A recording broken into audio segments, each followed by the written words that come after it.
Umefungwa kwa mikoba ya kale.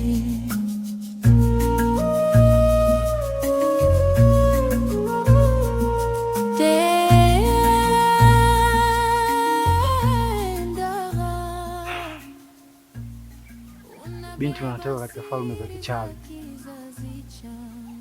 Binti ambaye huna akili hata kidogo, unaweza kusema hivyo. Na siku ya leo ilikuwa ni siku yangu bora kabisa ya kulipiza kisasi changu, ili yule mamako akikaa ajifundishe na ajue ni kitu gani ambacho anakuwa anakosea wenzie. Hivyo binti mzuri kama wewe, Mungu amekujalia urembo, usiyekaa ukafikiria maisha yako ya kesho. Kila ukicha ni mtu wa kufanya mabaya tu dhidi ya ndugu zako. Kiukweli umeniumbua na umeniumiza sana, kwa sababu nategemea kwamba wewe uje kuwa ni binti wa baadaye wa kuelimisha ndugu zako ambao wanakuwa, lakini utakuja kurithi vitu vya kipuuzi kwako kama ulivyorithi vitu vya kipuuzi kwa mama yako. Badilika, wakati unao. Achana masuala ya watu wa zamani, uendelee masuala yao ya kichawi. Unatakiwa ujitafute, si umenielewa? Laitani kama sio watu ambao wako nyuma yangu kunielekeza dunia jinsi ilivyo, na leo ningekufanya tukio wewe, hichi kijiji chote kingekaa kikatetemeka hichi, na wasingekaa wakaamini. Alafu mama yako angejifunza akajua maumivu ambayo atakopitia, kwamba ni namna gani vijana wenzio wanaumia kwa sababu mambo kama haya. Mpuuzi, muangalie sura yake. Ah! Ah! Ah! Ah!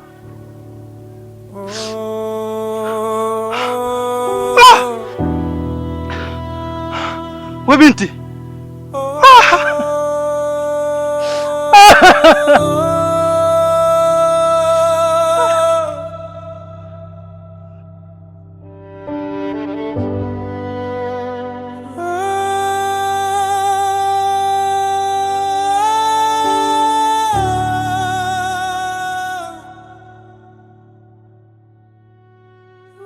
Mwanangu Kidera. Mama.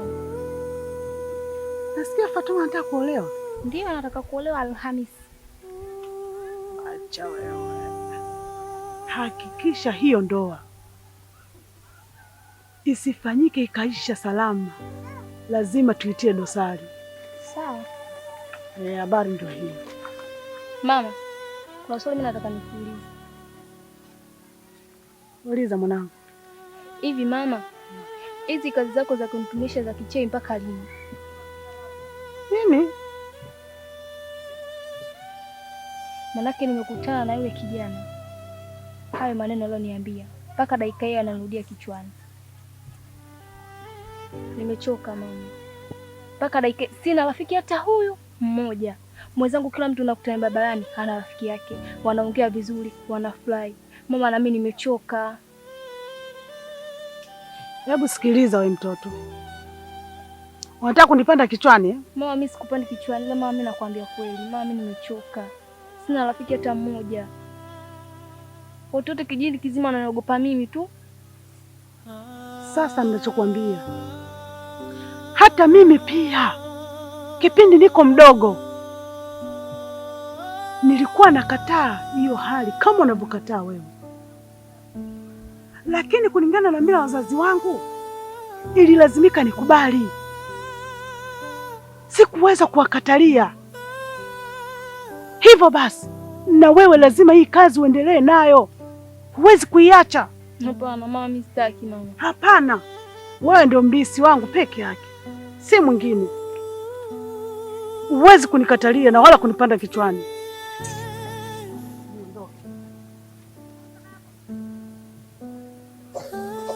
Nimechoka mimi. Kila siku mimi mtoto kijiji kizima ananiogopa mimi. Mpaka lini ya maisha?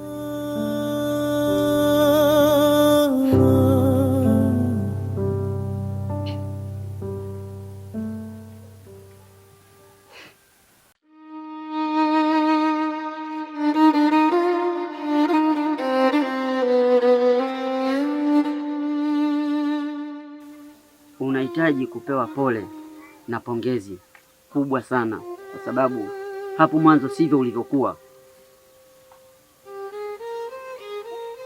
lakini hao waliofanya hivyo nao walimuomba Mungu, na sisi pia tutamuomba Mungu. Inshallah utafanikiwa na utapona, utakuwa kama zamani. Wanafiki wakubwa nyinyi. Yaani nyinyi mngekuwa watu wa misaada, mngeenda saidia huko hospitali na sio hapa nyumbani kwangu. Na wewe, si nilikwambia nyumbani kwangu usifiki? Kimekuleta kitu gani hapa? Sasa nisikilizeni.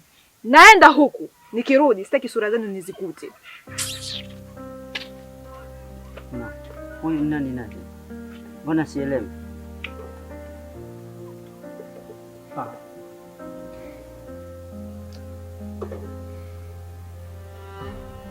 Huyo ndio mke wangu. Huyo ambaye amekwambia maneno hayo ndiye mke wangu, lakini naye alibadilika pia baada tu kupata wenyewe. Odi, odi wenyewe. Karibu. Asante.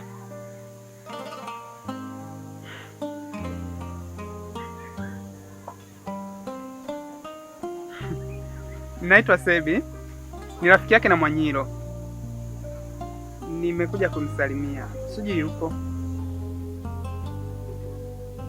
Mwanyiro yupo, lakini amelala.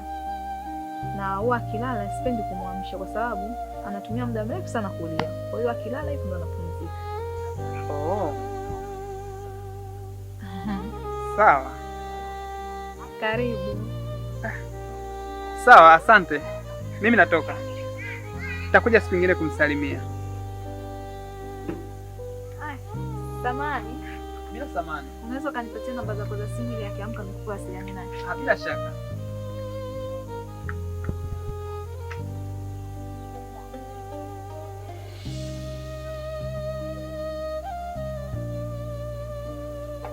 Asante. Natoka. Bye. Kama utaenda angalia pa kutwa kwenye bati au bustani ya maua, tena mwambe nampenda ananisumbua, mwambe nampenda moyo kauchukua, ndo maana nimezama kwa mapenzi, sijui kama tazuka, mwenzenu nimezama kwa mapenzi, sijui kama tazuka.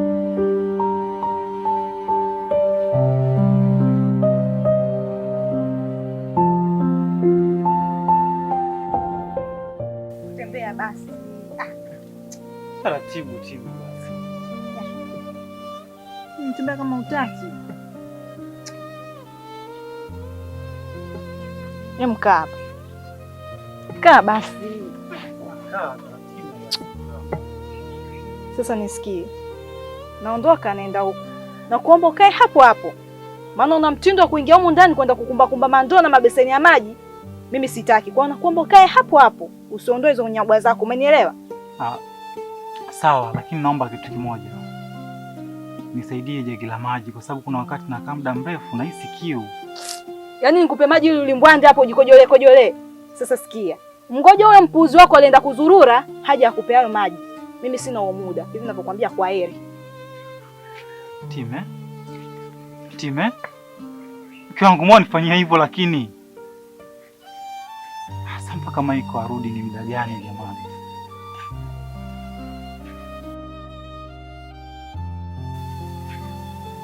Time.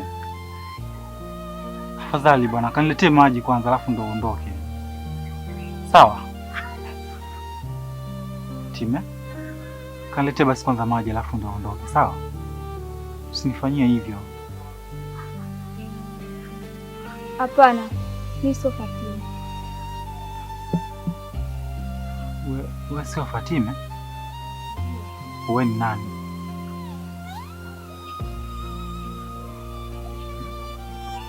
Mimi rafiki Mtata. Rafiki Mtata.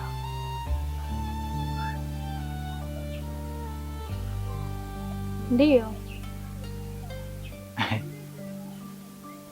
Sawa. Karibu, sababu Fatima ametoka muda sio mrefu. Na Mika pia toka jana hakurudi nyumbani, kwa hiyo sijui uko na shida na nani. Hapana, mimi nimekuja kwako wewe. Nilikuwa napita, ila alivyokuwa naonekana kama una shida. Ni kweli ina shida. Shida yangu mimi ni maji tu. Ndio nilikuwa namwambia mke wangu hapa kaondoka, alikuwa aniletee jagi la maji alafu aendelee na safari zake. Sasa naye akaonekana kidogo ana haraka. Kwa hiyo kama itakuwa inakuliwa, naomba nipatie maji. Sawa.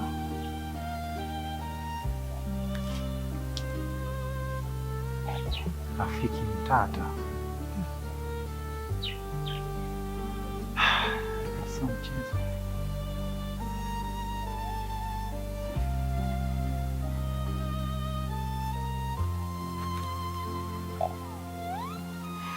Asante sana. Sawa. Sema kama una shida nyingine. Hapana. Masuala mengine na mdogo wangu Mika akirudi atanisaidia, wala usijali. Wewe ni mwenyeji wa hapa mtaani? Ndiyo, ni mwenyeji wa hapa. Uko tofauti sana na watu wa hapa kijijini. Watu wa hapa kijijini hakika wana roho mbaya sana wengine. Japo sio wote, kwa sababu nimekutana na watu tofauti kama wewe. Lakini tu nikusii na nikupe ushauri.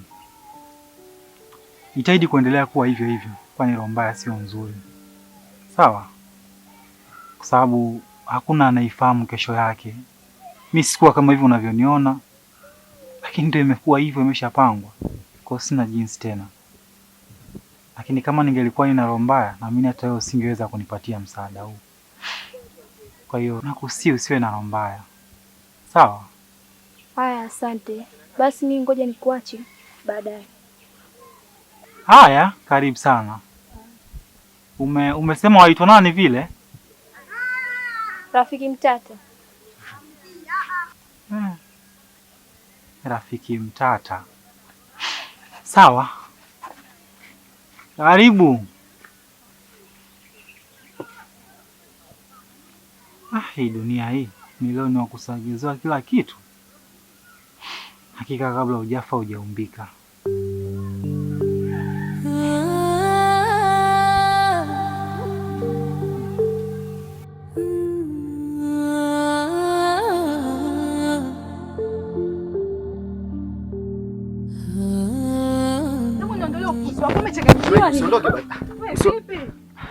Shemeji. Nini?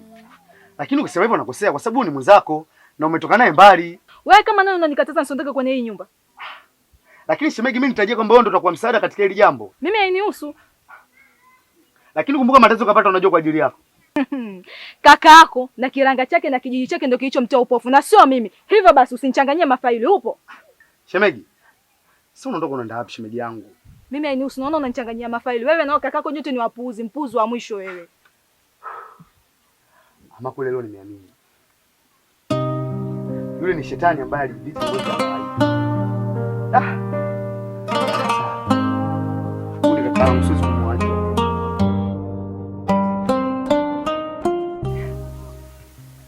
Jamani.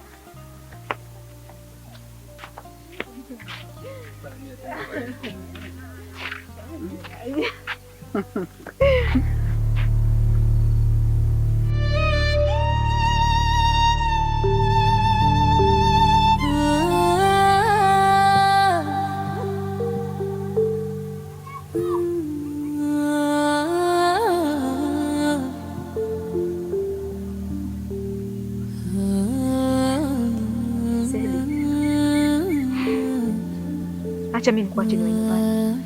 Umesikia? Indaga umefungwa kwa mikoba ya kale.